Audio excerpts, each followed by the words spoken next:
करगिल की जमा देने वाली चोटियों पर जब भारत को अचूक निशाने वाले लेजर बमों की जरूरत थी और अमेरिका समेत पूरी दुनिया ने भारत पर बैन लगाकर के मुंह फेर लिया था, तब रातों रात इजराइल वो देश था जिसने अपने नियम तोड़ करके हथियारों का पूरा जखीरा भारत के हवाले कर दिया था।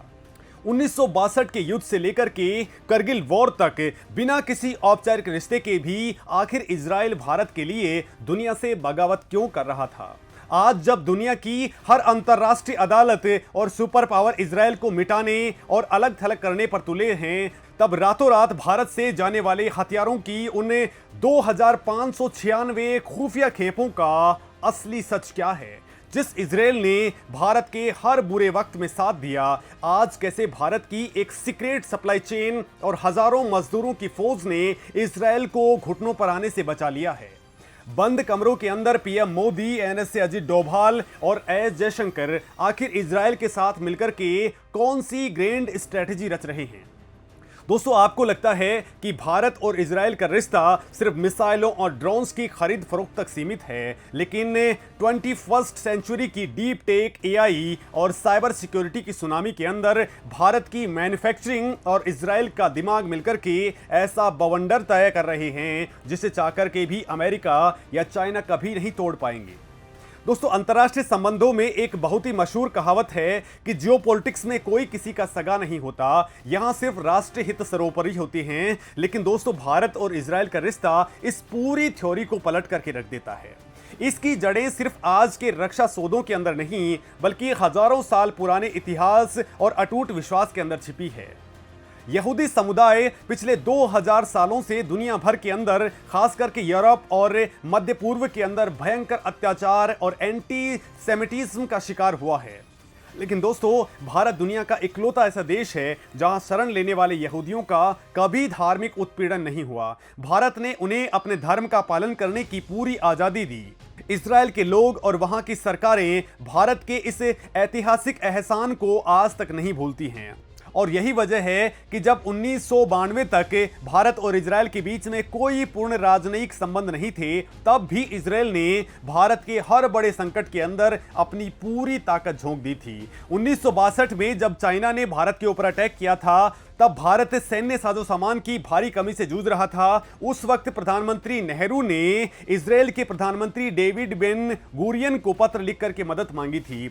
बिना किसी औपचारिक संधि के इजराइल ने तुरंत भारी मात्रा के अंदर मोर्टार और गोला बारूद भारत भेजे थे। दोस्तों, इजराइल ने तब साफ कह दिया था कि हथियार इजरायली पहचान के साथ ही जाएंगे। इसके बाद दोस्तों 1965 और 1971 के युद्ध में भी जब अमेरिका और ब्रिटेन ने भारत के ऊपर हथियारों का प्रतिबंध लगा दिया था, तब इजराइल ने M58 मोर्टार सप्लाई किए थे। दोस्तों, 1971 के बांग्लादेश मुक्ति संग्राम में तो इजराइल की तत्कालीन प्रधानमंत्री गोल्डा मेयर ने फ्रांस से इजराइल के लिए आ रहे हथियारों के शिपमेंट को बीच रास्ते से ही भारत की ओर मोड़ दिया था। मोसाद ने भारत की खुफिया एजेंसी रो को पाकिस्तानी सेना के मूवमेंट की क्रिटिकल इंटेलिजेंस मुहैया करवाई है। और दोस्तों, फिर आया 1999 का करगिल युद्ध। पाकिस्तानी सेना बर्फ से ढकी चोटियों पर घात लगाए बैठी थी और भारतीय वायुसेना को सटीक हमले करने के अंदर भारी दिक्कत आ रही थी। 1998 के पोखरण परमाणु परीक्षण के कारण वेस्टर्न कंट्रीज ने भारत के ऊपर कड़े सैंक्शंस लगा रखे थे। ऐसे टाइम के अंदर जब दुनिया का कोई भी देश भारत की मदद के लिए आगे नहीं आ रहा था, तब इजराइल ने रातों रात भारत को प्रिसिजन गाइडेड मोनिशन यानी कि लेजर गाइडेड बॉम्ब प्रोवाइड करवाए थे। दोस्तों, इन्हें मिराज 2000 फाइटर जेट्स के अंदर फिट किया गया और इसके बाद में टाइगर हिल से लेकर के हर चोटी पर बैठे दुश्मनों के बंकरों को पूरी तरह से तबाह कर दिया गया। इजराइल ने अपने सर्चर और हेरोन ड्रोन भी भारत को दिए, जिससे पहाड़ों की चोटियों की लाइव तस्वीरें भारतीय सेना को मिली। दोस्तों, उस समय भारत को सैन्य साजो सामान, खास करके मोर्टार और गोला बारूद की तत्काल जरूरत थी और इजराइल ने वेस्टर्न सैंक्शंस को ठेंगा दिखाते हुए भारत की मदद की थी। इसके बाद में दोस्तों, इजराइल भारत का रशिया के बाद में दूसरा सबसे भरोसेमंद रक्षा साझेदार बन गया। दोस्तों, Stockholm International Peace Research Institute यानी कि सीपरी के डेटा के मुताबिक भारत लगातार इजराइल के डिफेंस एक्सपोर्ट के सबसे बड़े खरीदारों के अंदर शामिल रहा है और अब इजराइल हथियारों की सप्लाई के मामले में रसिया, अमेरिका और फ्रांस के बाद में भारत का चौथा सबसे बड़ा सप्लायर बना हुआ है। अब दोस्तों जरा आज के हालात देखिए। 7 अक्टूबर 2023 के बाद में शुरू हुए गाजा युद्ध में जब वेस्टर्न कंट्रीज ने इजराइल के खिलाफ भयंकर विरोध प्रदर्शन किए और कई देशों ने इजराइल से कूटनीतिक दूरी बना ली, तब भारत की कूटनीति और व्यावहारिक मदद ने पूरी दुनिया को चौंका दिया है। दोस्तों एमनेस्टी इंटरनेशनल ने हाल ही के अंदर एक सनसनीखेज खुलासा किया है कि गाजा युद्ध शुरू होने के बाद से भारत ने इजराइल को सैन्य उपकरणों और हथियार पुर्जों की कम से कम 2596 खेप भेजी हैं। हालांकि दोस्तों भारत सरकार का मुख्य ध्यान रक्षा उपकरणों के निर्यात को ज्यादा से ज्यादा बढ़ाना है, लेकिन दोस्तों ये आंकड़े भारत की रणनीतिक साझेदारी की गहराई और उस परिपक्वता को दिखाते हैं जिसे पिछले 25 सालों से लगातार मजबूत किया जा रहा है। जब इजराइल को गोला बारूद और रक्षा पुर्जों की सबसे ज्यादा जरूरत थी, तब भारत की सप्लाई चेन पूरी तरह से एक्टिवेट रही। दोस्तों हैदराबाद में अडानी और इल्बिट सिस्टम्स के जॉइंट वेंचर के अंदर बने हर्मीज 900 ड्रोन्स के एरोस्ट्रक्चर इजराइल को भेजे गए हैं। सिर्फ हथियार ही नहीं, बल्कि जब युद्ध के कारण इजराइल ने लगभग 1 लाख फिलिस्तीनी मजदूरों के वर्क परमिट एक ही झटके के अंदर रद्द कर दिए, जिससे वहां का कंस्ट्रक्शन और पूरी इकोनॉमी ठप होने के कगार पर आ गई, तब भारत ने तुरंत ही G2G यानी सरकार से सरकार समझौते के तहत हजारों भारतीय श्रमिकों को इजराइल भेजना स्टार्ट कर दिया, जिससे इजरायली इकोनॉमी को एक बहुत बड़ी संजीवनी मिल गई। दोस्तों यही वजह है कि ऐसे समय में जब कई देश इजराइल को मान्यता तक नहीं देते हैं और यूनाइटेड नेशंस से लेकर के अंतर्राष्ट्रीय अदालतों में उन्हें अलग थलग करने की कोशिश हो रही है, तब इजराइल के प्रधानमंत्री बेंजामिन नेतन्याहू सार्वजनिक रूप से पूरी दुनिया के सामने कहते हैं कि इजराइल अलग थलग नहीं पड़ा है। नेतन्याहू ने पीएम मोदी को अपना सबसे अच्छा दोस्त बताया और कहा कि भारत में इजराइल को जो सपोर्ट और अपनापन मिलता है वो अकल्पनीय है। लेकिन दोस्तों पर्दे के पीछे असल में चल क्या रहा है, और यही एंट्री होती है पीएम मोदी, एनएसए अजित डोभाल और विदेश मंत्री एस जयशंकर की उस ग्रैंड स्ट्रेटजी की जिसने पश्चिमी देशों के बड़े बड़े थिंक टैंक्स को भी उलझा करके रख दिया है। दोस्तों भारत ने कूटनीति के अंदर डी हाइफनेशन की नीति अपनाई है। दोस्तों पहले भारत की विदेश नीति में इजराइल और फिलिस्तीन एक दूसरे से जुड़े माने जाते थे। अगर कोई नेता इजराइल जाता तो उसे बैलेंस करने के लिए फिलिस्तीन भी जाना पड़ता था। लेकिन दोस्तों 2017 के अंदर पीएम मोदी इजराइल जाने वाले पहले प्रधानमंत्री बने और उन्होंने उस दौरे के अंदर फिलिस्तीन का दौरा नहीं किया। दोस्तों भारत ने दुनिया को स्पष्ट कर दिया है कि भारत के इजराइल के साथ में अपने स्वतंत्र राष्ट्रीय हित हैं और फिलिस्तीन के साथ में अपने अलग हित हैं। भारत अब किसी तीसरे देश के दबाव या फिर वीटो पर अपनी विदेश नीति तय नहीं करता। इसके साथ ही रक्षा क्षेत्र के अंदर पुराने बायर और सेलर मॉडल को अब पूरी तरह से खत्म करके मेक इन इंडिया पार्टनरशिप को जमीन पर उतारा गया है। एनएसए अजित डोभाल और भारतीय रक्षा प्रतिष्ठान ये भली भांति समझते हैं कि केवल हथियार आयात करना राष्ट्रीय सुरक्षा के लिए बहुत बड़ा खतरा है, लिहाजा अब भारत के अंदर जॉइंट प्रोडक्शन हो रहा है। दोस्तों भारत का कल्याणी और इजराइल का राफेल एडवांस सिस्टम्स मिलकर के अब स्पाइक एंटी टैंक गाइडेड मिसाइलें बना रहे हैं। अडानी इल्बिट के साथ में मिलकर के ड्रोन्स, इलेक्ट्रॉनिक्स और मिसाइल सिस्टम साथ ही उनके पुर्जे बना रहा है। इसका मतलब यह है दोस्तों कि भारत की भूमि अब सिर्फ इजरायली सिस्टम आयात करने तक सीमित नहीं है, बल्कि भारत अब ये हाईटेक उपकरण बना करके वापस इजराइल और दुनिया के दूसरे देशों को एक्सपोर्ट कर रहा है। और बड़ी बात यह है कि इजराइल का जो आयरन डोम है वो भी अब भारत में ही प्रोड्यूस होने वाला है। दोस्तों 26/11 के मुंबई हमलों के बाद से ही आतंकवाद के खिलाफ जीरो टॉलरेंस और इंटेलिजेंस शेयरिंग दोनों देशों की सबसे बड़ी और खामोश ताकत बन चुका है। उस खौफनाक रात में जब ताज होटल के अंदर आतंकवादियों का तांडव चल रहा था, तब इजराइल ने तुरंत भारत को अपनी स्पेशल फोर्सेज की मदद की पेशकश की थी। हालांकि दोस्तों भारत ने अपने एनएसजी कमांडोज का इस्तेमाल किया, लेकिन इजराइल ने सैटेलाइट कम्युनिकेशन और खुफिया जानकारी को इंटरसेप्ट करने में रॉ की बहुत बड़ी मदद की थी।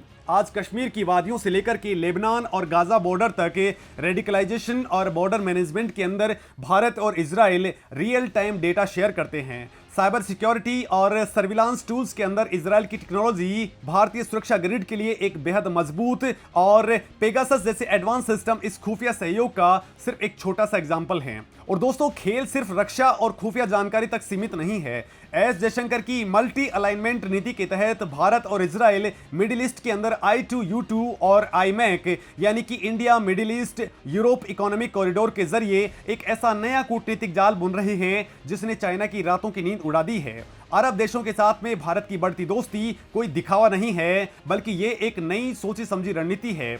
I2U2 जिसे पश्चिमी क्वाड भी कहा जाता है, भारत, इजराइल, यूएई और अमेरिका का एक ऐसा अभूतपूर्व गठजोड़ है जो खाड़ी के अरब देशों और इजराइल के बीच की ऐतिहासिक खाई को पाट करके भारत के आर्थिक और सामरिक हितों को साध रहा है। और इस पूरी रणनीति का सबसे बड़ा मास्टर स्ट्रोक है इजराइल का हाइफा पोर्ट, जिसका पूरा प्रबंधन भारतीय कंपनी अडानी के पास में है। ये चाइना के belt and road initiative BRI और पाकिस्तान के ग्वादर पोर्ट को सीधी टक्कर देने का सबसे बड़ा प्लान है। दोस्तों, भारत से माल यूएई जाएगा और वहां से ट्रेन के जरिए सऊदी अरेबिया और जॉर्डन होते हुए सीधे इजराइल के हाइफा पोर्ट तक पहुंचेगा और वहां से यूरोप पहुंच जाएगा। ये सप्लाई चेन जियोपॉलिटिक्स का पूरा गेम पलट देगी। लेकिन दोस्तों, असली गेम चेंजर वो है जिस पर आम मीडिया संस्थानों का ध्यान ही नहीं जाता। जियोपॉलिटिकल एक्सपर्ट मानते हैं कि केवल रक्षा सौदे किसी रिश्ते को स्ट्रक्चरल रूप से स्थायी नहीं बना सकते हैं, क्योंकि ये सिर्फ खरीद के चक्रों और सरकार के मूड पर डिपेंडेंट करता है। इसलिए दोनों देश 21वीं सेंचुरी की डीप टेक, इंडस्ट्रियल इंफॉर्मेशन और रोबोटिक्स के अंदर अपनी सप्लाई चेन, कैपिटल फ्लो और वर्कफोर्स इकोसिस्टम को इतना गहराई से जोड़ रहे हैं कि इसे भविष्य में कोई भी देश चाहकर के भी तोड़ नहीं पाएगा। कोविड महामारी के बाद में भारत की PLI स्कीम के पीछे यही दूरदर्शी सोच है कि विश्वसनीय और दोस्त देशों के साथ मिलकर के सप्लाई चेन बनाई जाए। भारत के वित्त मंत्रालय ने हाल ही के अंदर एक कड़ी चेतावनी दी है कि AI में तेजी से हो रही तरक्की और जियोपॉलिटिकल दबाव के बीच में सप्लाई चेन का हथियार के तौर पर इस्तेमाल होना आर्थिक स्थिरता के लिए बहुत बड़ा जोखिम है। इजराइल के पास में मशीन विजन, पूर्वानुमानित रखरखाव और आधुनिक साइबर सिक्योरिटी जैसी भयंकर इनोवेशन कैपेसिटी है, जहां 200 से ज्यादा कंपनियां शामिल हैं। वहीं भारत के पास में भारी इलेक्ट्रिकल उपकरण बनाने की एक विशाल औद्योगिक क्षमता है। भेल, Siemens India, ABB India, CG power, Hitachi energy India, Schneider electric India, Larsen and Toubro, Havells और भारत इलेक्ट्रॉनिक्स लिमिटेड मिलकर के भारत को दुनिया के सबसे बड़े घरेलू इलेक्ट्रिक इक्विपमेंट मैन्युफैक्चरिंग बेस के रूप में बनाते हैं। दोस्तों, जब भारत का ये विशाल स्केल और इजराइल का दिमाग एक साथ मिलते हैं तो चाइना और अमेरिका जैसी सुपर पावर्स भी इस अदृश्य ताकत का मुकाबला करने के लिए बिल्कुल हाथ खड़े कर देते हैं। दोस्तों, एग्रीकल्चर और वाटर मैनेजमेंट के अंदर इजराइल की डीप इरिगेशन और सी वाटर डिसलेशन टेक्नोलॉजी पहले से ही पूरी दुनिया के अंदर एग्रीकल्चर और जल संकट की तस्वीर बदल रही हैं। दोस्तों, इसी आर्थिक तालमेल को संस्थागत ढांचा देने के लिए दोनों सरकारों ने सितंबर 2025 के अंदर एक द्विपक्षीय निवेश समझौते के ऊपर हस्ताक्षर किए और नवंबर 2025 के अंदर एक व्यापक फ्री ट्रेड एग्रीमेंट यानी FTA पर बातचीत स्टार्ट की गई, जो 2026 के अंदर जारी है और बहुत जल्द पूरी होने वाली है।